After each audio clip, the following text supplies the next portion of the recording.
ఆంధ్రప్రదేశ్ రాజకీయాల్లో సరికొత్త భాషా విప్లవం నడుస్తోంది. తిట్ల పురాణానికి కొత్త డిక్షనరీ అవసరం అయ్యేలా నేతలు రెచ్చిపోతున్నారు. నిన్నటి వరకు రకరకాలుగా తిట్టుకున్న తిట్లన్నీ పాత పడిపోయాయి. ఇప్పుడు మార్కెట్లోకి సరికొత్త తిట్లు వచ్చేశాయి. గొడ్డలి పార్టీ, బూడిద పార్టీ, పార్లే, బ్రిటానియా బ్యాచ్, కామబాబు అంటూ సరికొత్త పొలిటికల్ పంచ్లు పెళ్తున్నాయి. ఏపీ పాలిటిక్స్ లో హీట్ పెంచుతున్న ఈ సరికొత్త తిట్లేంటి? ఆంధ్రప్రదేశ్లో రాజకీయాలంటేనే మాటల యుద్ధాలు, విమర్శలు, ప్రతి విమర్శలు.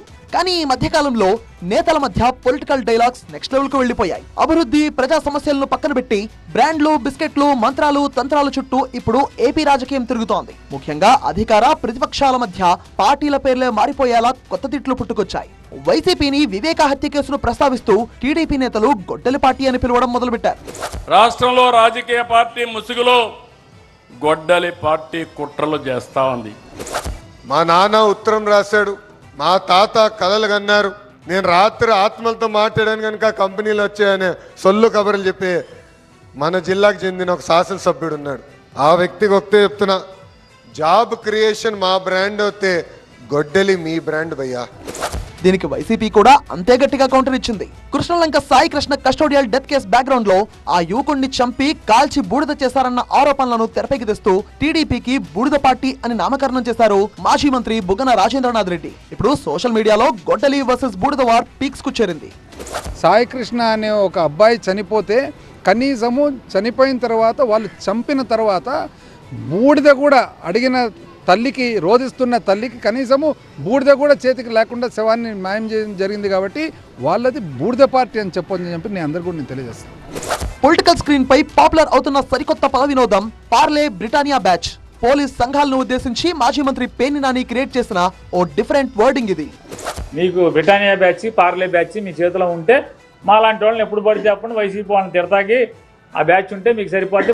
అయితే ఇదే డైలాగ్ ను మాజీ ఇంటెలిజెన్స్ చీఫ్ ఏబీ వెంకటేశ్వరరావు కూడా వాడారు. టీడీపీలో పార్లే, బ్రిటానియా బ్యాచ్ ఉందన్నది నిజమంటూ ఏబీ వెంకటేశ్వరరావు కామెంట్ చేశారు. రావణ్ అరెస్ట్ పై రియాక్ట్ అవుతూ ఈ కామెంట్స్ చేశారు. రావణ్ తప్పు చేస్తే రావణ్ ఇది నువ్వు తప్పు చేశావు, ఈ లైన్ దాటావు అని చెప్పగలగాలి. అంతే తప్ప యూఏపీఏ కేసులు పెట్టి చర్చని, ఆలోచనల్ని, మేధస్సుని, మాటని భయభ్రాంతులకు గురి చేయటం ఈ రాష్ట్రానికి మంచిది కాదు, మన సమాజానికి హితవు కాదు. ఇలాగే గనక యూఏపీఏ దుర్వినియోగం ముందు ముందు జరిగితే తీవ్రమైనటువంటి ప్రజా ప్రతిఘటన కూడా ఎదురవుతుంది. వ్యక్తిగత విమర్శల విషయానికి వస్తే కాకినాడ రూరల్ పాలిటిక్స్ ఇప్పుడు కాకరేపుతున్నాయి. మాజీ మంత్రి, వైసీపీ నేత అంబటి రాంబాబును టార్గెట్ చేస్తూ కూటమి ఎమ్మెల్యే పంతం నానాజీ చేసిన వ్యాఖ్యలు తీవ్ర దుమారం రేపుతున్నాయి. ఆయన ఆంబోతు రాంబాబు కాదు, కామబాబు అంటూ ఆయన చరిత్ర ఏంటో అందరికీ తెలుసని పంతం నానాజీ చేసిన వ్యక్తిగత క్యారెక్టర్ విమర్శలు ఇప్పుడు హాట్ టాపిక్ గా మారాయి. ఆంబోతు రాంబాబు పేరుకి నుంచి మార్చేసాం. ఏంటంటే అతను మా ఊర్లో కాంబాబు అన్నాడు, ఆయన గారు, ఈయన కామబాబు. ఈయన కాంబాబు గారు మీరేమనుకోకండి, మన త్వరలో కాంబాబు గారు ఆయన అంటున్నాం అనుకుంటాడు కదా. ఆంబోతు కామబాబు అని చెప్పి ఈ కాంబాబు గురించి మాట్లాడుకోవాలంటే చాలా చరిత్ర ఉంది. కాబట్టి మోసుకొని కూర్చోండి. మరోవైపు నెల్లూరు జిల్లాలో మాజీ మిత్రుల మధ్య యుద్ధం సరికొత్త రూపం దాల్చింది. నెల్లూరు రూరల్ ఎమ్మెల్యే కోటమిరెడ్డి శ్రీధర్ రెడ్డిని టార్గెట్ చేస్తూ మాజీ మంత్రి కాకాని గోవర్ధన్ రెడ్డి విచిత్రమైన విమర్శలు చేశారు. కోటమిరెడ్డి ప్రెస్ మీట్ పెట్టి మాట్లాడుతుంటే రాజకీయ నాయకుల్లా లేరని, ఆయన ఏదో భూత వైద్యం చేస్తున్నట్టు, మంత్రాలు, తంత్రాలు ప్రదర్శిస్తున్నట్టు ఉందంటూ కాకాని ఎద్దేవా చేశారు.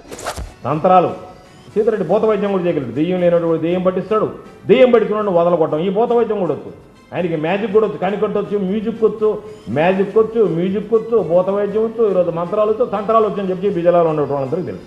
కాబట్టి ఆయన మంత్రాలు, తంత్రాలు, భూత వైద్యం, కనికట్టు, మ్యాజిక్, మ్యూజిక్ అన్ని ఉపయోగించి ఈరోజు రకరకాలైనటువంటివన్నీ మాట్లాడారు. మొత్తానికి తిట్ల విషయంలో ఓ క్రియేషనే జరుగుతోంది ఏపీలో.